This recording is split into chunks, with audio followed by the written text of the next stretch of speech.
Mo bang mag-Korea? Tuturuan kita kung paano mag-DIY application ng Korean visa mo. Alam mo bang lumipat na sila sa may Brittany Hotel? So, dun ka na pupunta ngayon para i-send yung iyong requirements. Basta kompleto ka lang sa documents, punta ka na lang doon and they will assist you sa 9th floor ng Brittany Hotel. Kung wala kang visa application form, punta ka doon, bibili ka 50 pesos and you can fill it up na handwritten. Hindi mo na kailangan ng computerized. Kompleto documents mo, may picture ka, pupunta ka na doon and they will assist you. Pupunta ka na, diretso ka na, parang i-intervene ka na nga nila eh. Titingnan nila kung kompleto yung requirements mo. Tapos sasabihin nila sa'yo kung kailan mo makukuha yung resulta ng visa mo.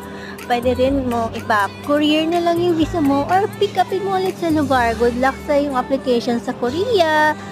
Bye mga chingu. Bye bye bye.